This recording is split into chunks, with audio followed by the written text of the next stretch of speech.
Aujourd'hui, c'est la journée de prévention nationale du diabète. D'accord. Prévention primaire. C'est-à-dire aujourd'hui, nous recevons en particulier les personnes qui n'ont pas encore développé un diabète ou qui ne le savent pas. D'accord. Nous savons que le diabète de type 2, s'agissant du diabète de type 2, on peut évoluer avec près d'une dizaine d'années sans savoir qu'on est diabétique. Très bien. Alors, il était important d'aujourd'hui, au cours de la semaine nationale de prévention, qui se termine aujourd'hui d'ailleurs, de mener cette action en direction des personnes qui ne se savent pas, qu'ils sont diabétiques. Diabétique, d'accord. Très bien. Alors, tu m'excuseras, Madame la Présidente, je ne t'ai pas demandé de te présenter. Alors, est-ce que tu peux nous dire ton nom, ton prénom et qui tu es d'ailleurs? Alors, je suis Marguerite Cancel. Je suis présidente de l'association des diabétiques de la Guadeloupe, AFD 971. Je suis retraitée, j'étais infirmière. Oui. Je suis patient expert, c'est-à-dire que je suis formée pour accompagner les personnes qui sont touchées par la maladie. Très bien, d'accord, d'accord. Alors, est-ce que, j'ai vu qu'il y avait des jeunes qui étaient là, il y avait des jeunes qui sont passés des écoles. Est-ce qu'il y a un programme? Est-ce que c'est cette semaine uniquement ou est-ce que tout au long de l'année, tu développes, il y a des activités prévues par l'Association française des diabétiques de Guadeloupe? Alors, toute l'année, nous sommes sur le terrain. D'accord. Puisque nous avons comme objectif la prévention primaire, c'est vrai, ouais. Mais aussi la prévention secondaire, c'est-à-dire les personnes qui sont déjà touchées par la maladie et qu'on veut accompagner. D'accord. Les personnes, la prévention tertiaire, les personnes qui ont déjà des complications et qu'on veut accompagner. Parce qu'il est important d'apprendre à vivre avec le diabète, d'informer la population afin qu'elle sache ce que c'est que le diabète, comment cette maladie évolue et comment elle peut être dangereuse. Donc, nous voulons mettre à côté de ces personnes, les accompagner de façon qu'ils soient acteurs de leur santé, qu'ils prennent toutes leurs responsabilités vis-à-vis de cette maladie qui entraîne des complications qui sont souvent invalidables. Et nous savons qu'en Guadeloupe, le diabète est très présent, particulièrement le diabète de type 2, celui qui va toucher l'enfant obèse ou en surcharge pondérale, mais aussi l'adulte. Donc, c'est une maladie qui, on va dire, plus de 11% de la population en est touchée. Est touchée, d'accord, d'accord. Donc, je regarde, Madame la Présidente, il n'est pas seul, il y a d'autres personnes qui t'accompagnent. Je veux dire qu'il y a une diététicienne, il y a une coach, je crois, en matière sportive. Pourquoi ils sont là aujourd'hui? Alors, ce sont des partenaires indispensables dans la prévention du diabète. Parce que prévenir, quand on parle de prévention primaire, comme aujourd'hui, il y a des gens qui sont venus nous voir parce que on a l'habitude de faire un test de glycémie capillaire. Mais c'était pas la raison d'être de cette journée. Aujourd'hui, nous voulons en particulier sensibiliser les personnes qui ne le sont pas, qui ne sont pas encore diabétiques. Les personnes qui ont un facteur héréditaire présent ou un facteur comme l'obésité et la surcharge pondérale. Aujourd'hui, nous avons reçu un peu tout le public.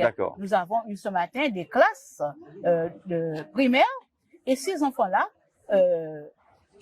leur présence était indispensable. Ils seront peut-être les porte-parole de demain. En Guadeloupe, particulièrement, les enfants en surcharge pondérale et en obésité sont, on va dire, ça augmente de chaque jour, malgré tout ce qu'on met, toutes les préventions, tous les acteurs de santé qui se mobilisent pour ça. Nous nous rendons compte qu'il y a beaucoup de cas d'enfants en surcharge et en obésité. Et ça, l'une des complications, ça va déboucher sur un diabète. Mais le diabète de l'enfant obèse ou en surcharge, c'est comme un diabète de l'adulte, un diabète de type 2. Alors qu'un enfant qui développe un diabète, le diabète de type 1, on sait que cet enfant-là, son pancréas ne fonctionne plus, il ne peut plus libérer de l'insuline et cette fonction-là est remplacée par l'apport d'insuline sous une forme ou une autre. D'accord. Tandis que les enfants surcharge et les enfants obèses, ils ont un pancréas comme celui de l'adulte. D'accord. Mais qui ne peut plus fonctionner normalement. Le rôle du pancréas, c'est de libérer cette hormone qu'on appelle l'insuline, afin que cette insuline fasse pénétrer, entrer le sucre dans les cellules et réaliser le petit stock au niveau du foie.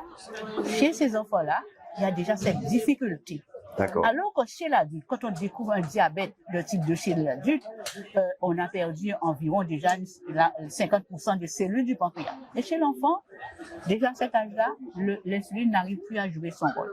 Donc, il est urgent que l'on puisse informer la population tout entière, quel que soit l'âge, que le diabète, c'est une maladie qui peut être grave, qui entraîne des complications qui sont invalidantes, mais avec laquelle il faut apprendre à vivre. D'accord. Il faut se prendre en charge. Et on ne peut se prendre en charge qu'en mettant en pratique au moins 2 de ces conseils qui sont la base même de l'éducation, de l'information, c'est l'hygiène alimentaire. Comment manger? Comment consommer les fruits de chez nous, les légumes de chez nous? Comment avoir une alimentation saine, variée, et en fonction de notre âge, en fonction de notre vécu, voilà, rien de laisser de côté. Et le deuxième pilier, c'est la pratique régulière de l'activité physique. Ce sont les 2 piliers qui sont la prévention, mais en même temps le traitement du diabète. Donc notre journée aujourd'hui, elle est très importante et nous pensons que la Guadeloupe tout entière va se rendre compte qu'elle doit se mettre debout et qu'elle doit prendre se responsabilité de manière à arrêter, à diminuer le taux de personnes développant un diabète. Madame Cancel, vraiment, on a parlé de congrès ces jours-ci, mais je crois que si vous portez ce discours, ce serait super. C'est un discours très puissant, très simple à comprendre, qui doit nous mobiliser tous. Il faut dire que la mutuelle MGPS, en tout cas, vous le voyez, hein, nous sommes là aujourd'hui, nous sommes à vos côtés, et vous pouvez compter sur nous avec les moyens que nous avons, hein, parce que nous sommes une mutuelle, voilà. Mais nous sommes prêts, en tout cas, à vous soutenir parce que vous menez une action, je dirais, d'intérêt public pour notre pays, pour notre jeunesse. C'est très important. Je vous félicite, en tout cas, au nom de toutes ces personnes, parce que vous auriez pu très bien être assises à la plage aujourd'hui, même s'il faut aller à la plage de temps en temps quand même, hein. Mais vous faites un travail extraordinaire de bénévolat avec toutes ces personnes autour de vous. Félicitations, Madame Cancel, et on vous soutient. On est à côté de vous. Je remercie Monsieur Romana. Je remercie la MGPS pour le travail qu'elle a commencé déjà avec nous. Et c'est vrai que nous avons besoin de bras, nous avons besoin de soutien. Et ce que vous nous apportez, c'est déjà beaucoup. Nous vous remercions. Alors, je vous dirais que je suis une personne engagée. Et que je m'engage à fond. Ça se voit. Donc, je reste disponible tant que Dieu me donne la force de rester disponible. D'accord, ok. Merci beaucoup. Bon courage. Merci beaucoup. À très bientôt. Ok. Donc, Monsieur Soukaï, bonjour. Bonjour. Est-ce que vous pouvez vous présenter pour que nous sachions qui vous êtes, nos adhérents aussi, qui vous êtes et pourquoi vous êtes là aujourd'hui? Alors, je suis Jean-Marc Soukaï, je suis conseiller municipal. Alors, j'ai plusieurs délégations. La première, c'est la vie associative et la politique de la ville. Accompagner les associations dans le développement économique, culturel, l'animation du territoire. Lorsque je suis arrivé tout à l'heure pour voir cette manifestation avec la sensibilisation avec Madame Cancel sur le diabète, c'est important. Ici, nous avons tout élevé de sévices parce que entre le diabète, le cholestérol, entre l'hypertension, entre tous ces trucs, entre la prostate, entre toutes ces maladies, effectivement, il faut une implication, pas que bénévole.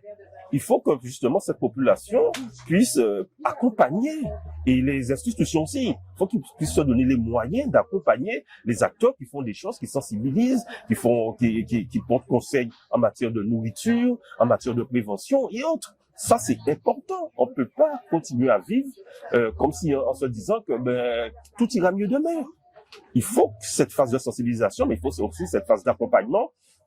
Et lorsque je vois que le travail que Madame Cancel fait, je pense qu'au sein de la politique de la ville, avec Cap Excellence, je pense que je verrai Madame Cancel pour qu'on puisse mettre en place un schéma d'accompagnement de la ville et Cap Excellence pour la sensibilisation du diabète et des autres fléaux qui touchent au pays. C'est vrai que je connais la MGPS, mais je savais pas que c'était du local.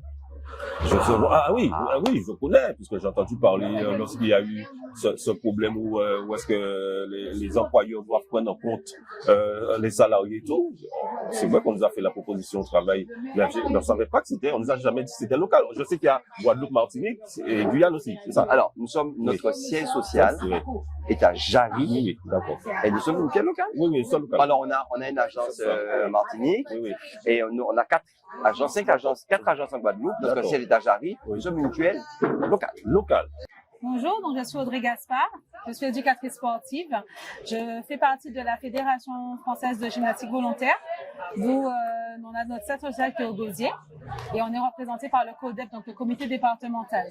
Aujourd'hui, dans le cadre de la journée liée au diabète et à l'activité physique, nous sommes partenaires de l'Association des diabétiques de la Guadeloupe et l'association Gym en nous œuvre pour la prévention primaire et secondaire au sein de cette association. Alors tous les jours, pour divers groupes, puisqu'on travaille avec les enfants, les adultes, les seniors, on utilise l'activité physique comme outil pour justement maintenir la personne en bonne santé.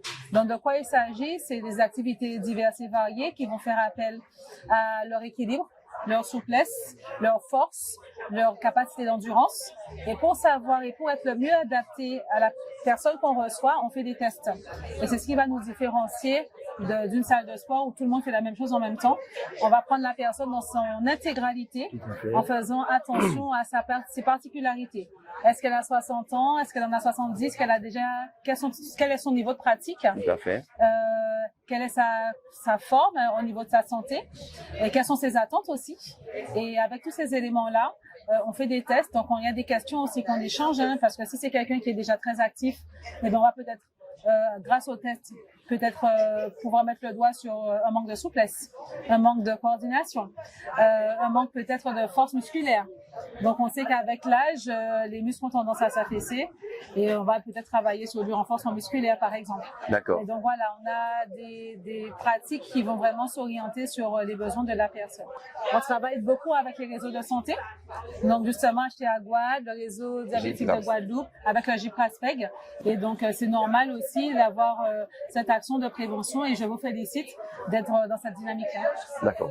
Bonjour, je suis Marie-Céline Vérin, agent de la ville de Pointe-à-Pitre et c'est vrai que dans ce cadre-là, je suis la coordinatrice du dispositif Un mois, un quartier. Un mois, un quartier. Voilà. Et aujourd'hui, nous avons une animation autour de la santé et du bien-être et là, les personnes peuvent prendre leur tension, tester leur diabète, faire du sport et même aussi pour savoir comment bien manger, comment bien bouger. Donc vraiment, cette action-là, c'est donner la parole aux citoyens pointois et vraiment aussi rendre accessible, facile l'approche du politique. Hein, parce que bien souvent, on les voit soit à la télé ou quand il y a des élections, mais là, monsieur le maire veut changer cette donne. C'est le maire qui va vers les citoyens et très important hors période électorale. Très bien. Voilà.